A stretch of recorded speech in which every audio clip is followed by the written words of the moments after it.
Saya teringat pelajaran dulu sewaktu di kampus di negeri seberang. Di hari pertama pelajaran sejarah Amerika 101, sang dosen bercerita, J.P. Kuhn adalah pemimpin ekspedisi pelayaran bisnis pertama yang menggunakan saham sebagai pembiayaan ekspedisi timur jauh untuk mendapatkan biji pala atau nutmeg. Sehingga bertemu atau bertempur di pulau kecil yang dikuasai Inggris yang bernama Pulau Run di wilayah Ternate Tidore. Sehingga akhirnya terjadi tukar guling atau dalam bahasa bisnis yang terkenal adalah namanya swap share. Inilah deal pertama pertukaran wilayah Pulau Run milik Inggris ditukar dengan New Amsterdam di Amerika. New Amsterdam di pulau itu kemudian hari dikenal dengan nama barunya hingga sekarang dengan nama New York. Jadi kalau tidak ada Pulau Run penghasil biji pala, maka New York dan New Frontier Inggris bernama Amerika tidak akan pernah seperti sekarang ini. Kembali ke kapitalisme modern. Perjalanan Jan Pieter Soen Koen itu memerlukan biaya sangat besar. Karena itu dibuatkanlah sebuah usaha yang bernama VOC, Dutch East Indies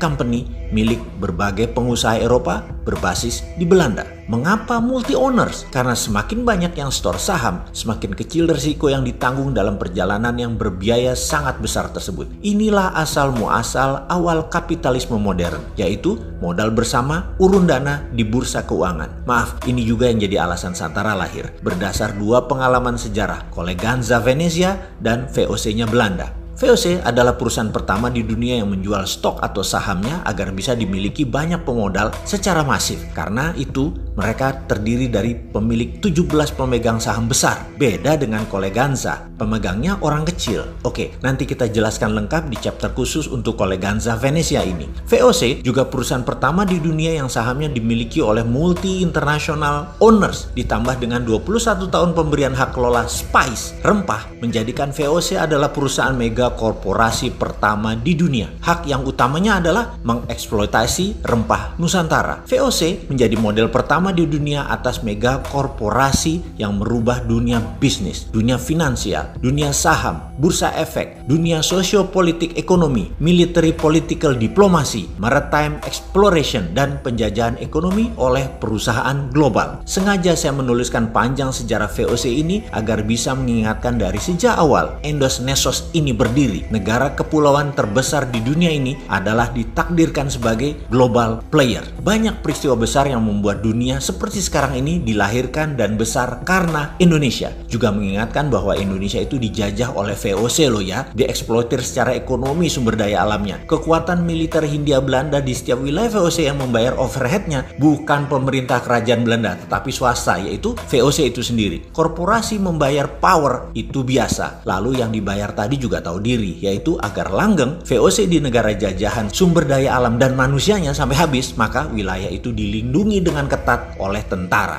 Samalah dengan Tiongkok, negaranya melindungi bisnisnya di negara lain. Pemerintah Amerika melindungi swastanya di Timur Tengah dan di seluruh dunia dengan 800 pangkalan, mulai dari pangkalan militer fisik yang terlihat hingga safe house. Mudah-mudahan pelajaran beginian bukan menyindir ketika ada pejabat miring ke salah satu karena dia tidak paham geostrategi negara lain. Maaf loh ya, maaf. Biasanya, ya kalau tidak paham, ya kaki tangan mereka. Wis, itu saja. Kembali ke VOC di Nusantara. Rebutan nutmeg, biji pala yang di zaman itu lebih mahal dari emas karena bisa menyembuhkan wabah penyakit yang melanda Eropa. Jadi, new normal setelah wabah penyakit di Eropa secara singkat adalah Inggris dapat Amerika, Belanda dapat Indonesia. Deal bisnis yang merubah peta politik dunia. Kita lompati sebentar ke masa setelah Perang Dunia Kedua di Indonesia. Seperti tadi kita ingatkan, Indonesia memang ditakdirkan sebagai global player dan ini semua tergantung dari siapa yang mengelola negaranya. Kita semua sepakat bahwa Indonesia ada emas. Budaya logam Nusantara salah satu yang terbaik di dunia. Kesuksesan Majapahit menyatukan Nusantara dengan tanpa tumpah darah adalah menggunakan perjanjian logam. Emasnya Majapahit. Terbukti hingga saat ini ada emas di setiap kerajaan dan kasultanan di Nusantara. Kemudian syarikat dagang yang menyebarkan Islam di Nusantara, terutama tanah Jawa, menggunakan kekuatan emasnya Wali Songo.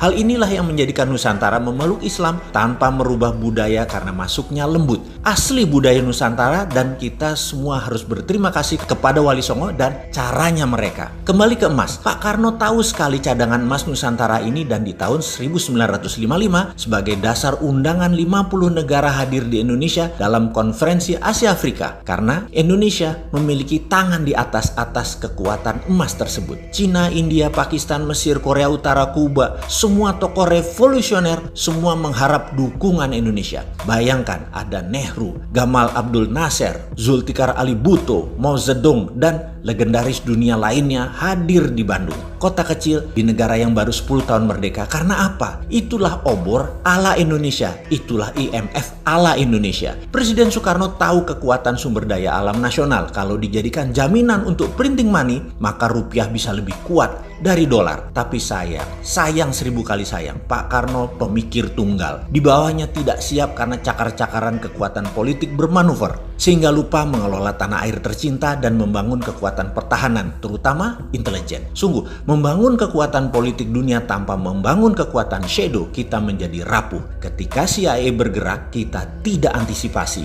Langkah Soekarno adalah ancaman terhadap dolar. Dan terbukti 10 tahun kemudian CIA berhasil melakukan operasi clandestine menggulingkan Soekarno. Pak Karno menjadi sejarah. Kembali kita ulangi sekali lagi. Sepakat ya, Indonesia ini ditakdirkan memang untuk jadi global player. Kedepan kita harus perbaiki strategi bernegara dalam geostrategi antar negaranya. Inilah kekuatan yang harusnya saat ini diambil alih oleh pemerintah di saat gajah Cina Amerika bersih tegang. Sekarang dunia bergeser lagi peta politik dunia dengan adanya Thucydides trap antara Cina dan Amerika. Bener deh, kita tidak boleh terjebak obor Cina dan strategi keuangan ala IMF-nya Amerika. Kita harus bermain cantik di antara dua kekuatan. Sekedar mengingat, jangan miring ke Amerika, jangan miring ke Cina. Gunakan hati ke depannya di dalam berbangsa dan bernegara. Sungguh, gunakan lebih dari satu hati di dalam mengelola negara. Hati-hati.